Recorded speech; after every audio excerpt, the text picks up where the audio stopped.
back to the new year. Welcome back, Councillor McKinnon from Down Under. Councillor Arnott is not so far away, but he's still on vacation. We'll move forward with the adoption of the agenda. Moved. Second. On adoption, all those in favor? Motion is carried. No delegations or minutes or meetings or departmental reports, however, we do have several staff reports. So the first one is related to water rates, and there's a report there and a recommendation. Move the recommendation. Second. The recommendation is that unmetered flat rate for water be increased by $24 to $375 annually for each residential and commercial customer for 2018. So that's been moved and seconded. Any discussion? Councillor Swift. I just have a question.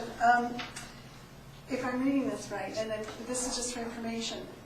If I'm reading this correctly, 85% of the money is coming from flat rate users, is that correct? All our user rate fees, all the fees, because we also have people on metered, billing on metered, they're basically on metered. So if you take out the total revenue, most of our revenue is coming from those that are chosen to stay on flat water rates. Flat rate. And I think we have about 50% of our houses on meters now with the option meter, is that correct? Yes, there's quite a few with the meter. Sorry, I don't have that number right now, but they have just chosen not to go on the meter Not to billing. go on the They're flat staying on rate, the flat so- rate. Or not to go on the meter rate. Okay, so do you have any idea of how many have meters but are not? I can get, I'll bring that to you in just a few minutes. Okay, just information, I just think it's Absolutely, kind of yeah. interesting. Okay, Sure. thank you. Right, Councillor Pitt. Yes, a question for staff, and is there a chance at this, an opportunity now to give us the percentage of the monies that would be going to put aside for water treatment center from this increase? That's, well, I guess the question, I don't think that's one that can be posed here necessarily to staff. That's a regional district issue. The regional district has a budget and sets their water rates accordingly. And you'll see there that the water rates were increased in the last year, and this is part of in our financial plan to increase that. We pay for bulk water, as shown there in 2017, $1.7 million. CEO, I don't know if you've got anything more to that. There's obviously infrastructure costs that are budgeted at the regional district, subject to receipt of various grants. So. It is a difficult question to answer because the regional district has built in increases to their bulk water rate, which then we come in and based on our current and projected consumption, we build that increase into our rates as well. So how much directly goes to it? It's our proportion of what water we use and how it's allocated over the system. So as it unfolds, we'll be informed. Yes. And we'll hence can pass on to our constituents. Yes. Thank you. Yeah, the water rates that we set are to fund the purchase of bulk water, which then in turn finances the whole system, right? And we don't know what kind of grant money we're going to get yet. Kind of bizarre that you get this far down and not know how much the people that are forcing you to do this are going to fess up to pay. But until you know that, you don't really know the numbers.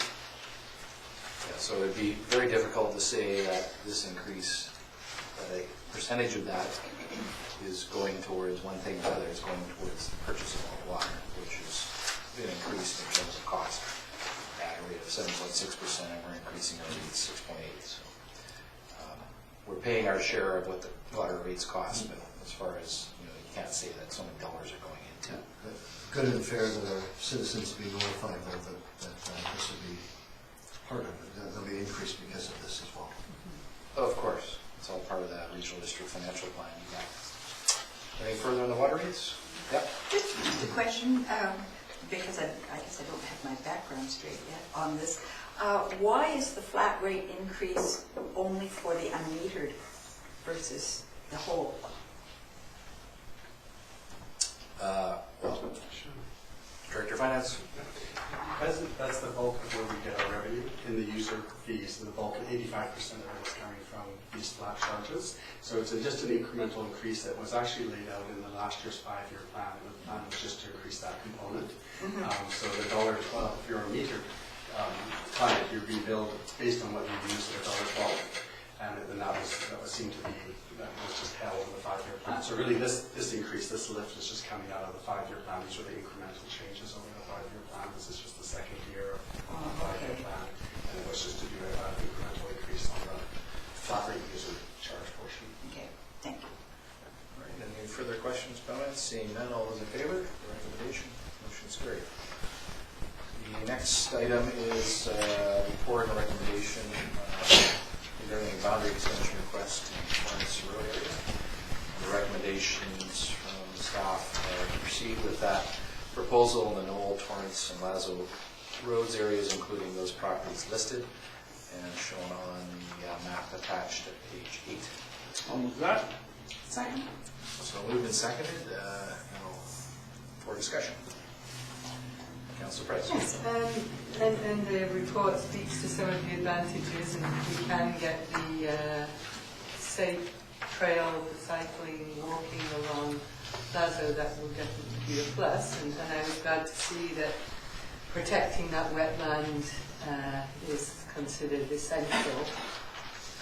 I would also hope that we have a planning process, because it is quite a significant piece of land in that it is sort of on the edge of town and going into the rural areas. It's quite an attractive approach as you go down Lazo, and there's that beautiful dogwood tree and the orchard full of blossom. So I hope that we develop something that we look at and go, wow, that's actually an improvement. We may take some tweaking of what we normally do in terms of land development. But my question is the removing of the hill. Do we have any idea of the cost that would entail? Just, bearing in mind that when we took in Point Homes, we did end up having to do the protection on the waterfront, which was over $1 million for the town. So it's a long time before you make that up in terms of tax returns. So are we confident that we aren't going to be in a deep dark hole for a long time with this? All right, well, there's probably a couple questions in there, but we'll let CEO. From a staff perspective, we still feel that we have some work to do to clarify what grant opportunities would be available. I mean, it's an issue regardless of being in our jurisdiction or in the current Ministry of Highways jurisdiction. So it's a conversation that we still have to have, but we see it just as another issue that needs to be resolved. And with the hill, because as you go around and up Lazo, I mean, it's a hill all the way. I mean, what is proposed? What part is proposed to remove? I believe it's correct me if I'm wrong, Shelley, but it's that first hill as you come up from Torrance. So it's that first bump. Okay. Not the longer hill that leads up towards, say, Butcher Road. Okay. And would we have the opportunity, and if it does come out that it would be very, very costly and there was no assistance, would we be in a position, because this would be a relatively long process, to go, this maybe isn't a good idea? Yes, I believe so. Because what we're going to do is if council supports the recommendation of staff, there's some work that has to be done. There's some advertising that has to be done. All that information is collected. We'll be in conversation with the ministry, and then that still has to come back one more time, I believe, to council. Yes. Yeah. Councilor Kennedy? Just to back up to a more general comment is that it should be noted publicly that this extension is supported by our current official community plan. Correct. Yeah, as part of the settlement expansion areas, as part of our growth management plan, yes. That's the comment I wanted to. Yep. And as you likely know, that there is a shortage of building lots. You'll see in the next report on assessment the declining number of lots that can be built upon. So that is certainly a concern on a housing affordability growth management point of view.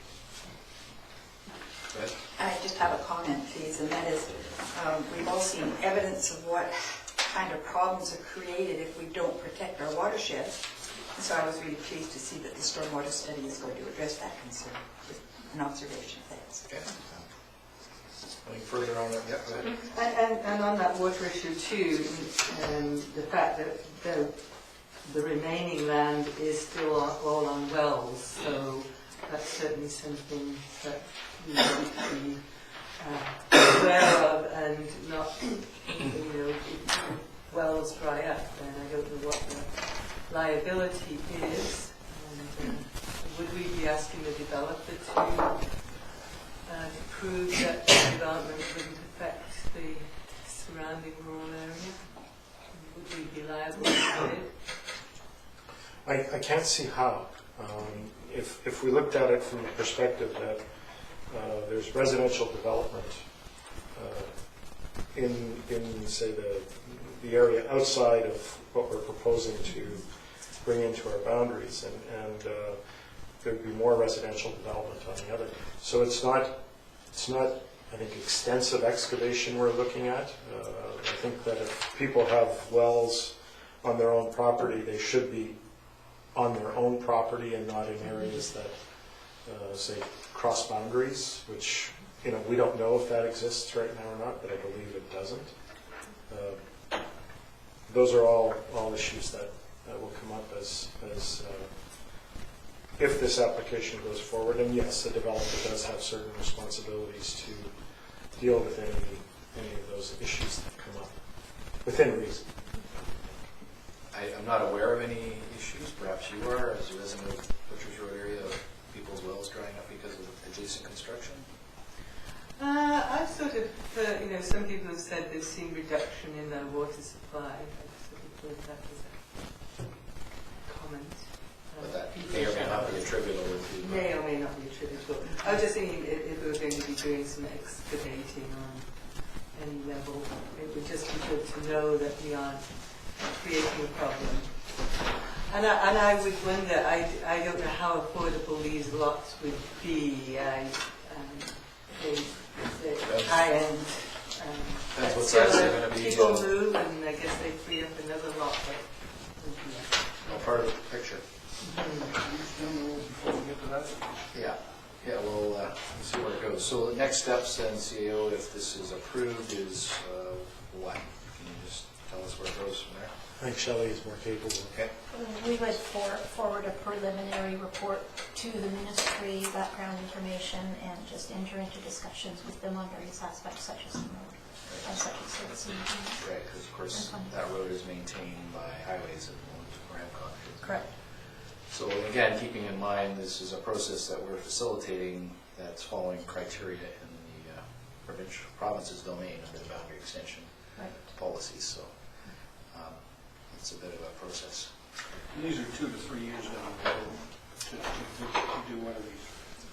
It is a long process, yes, and it's also been a few months, excuse me, since it started already. So yeah, we do need to go through an assent process, whether that's alternative approval or even referendum. And how does that work again? Assent for who?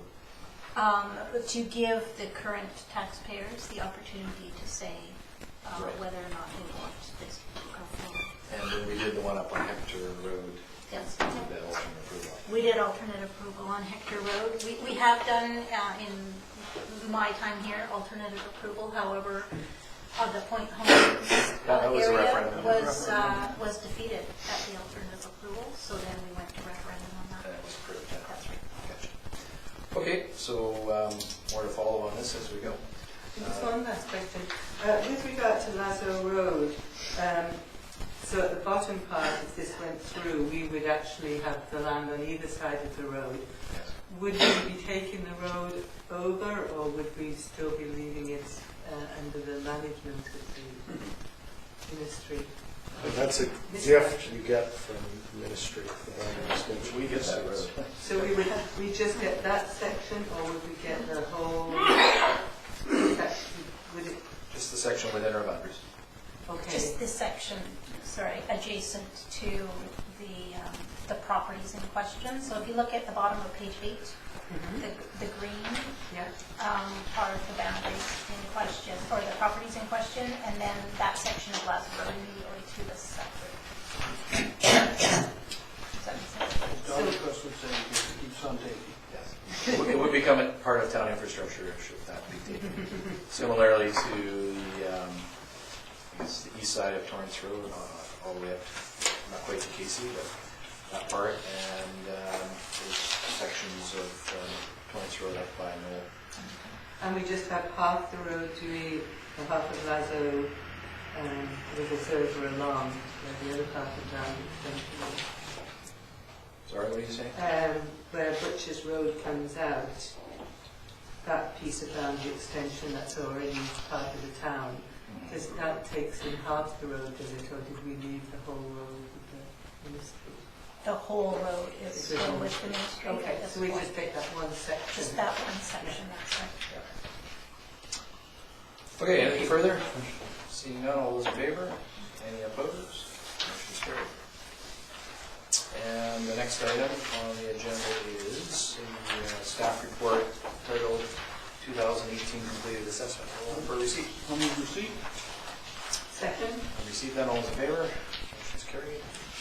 Any questions for our Director of Finance? Everyone's got their tax assessment notices in the mail? Or you can check them out online, of course, see where your neighbor's properties were.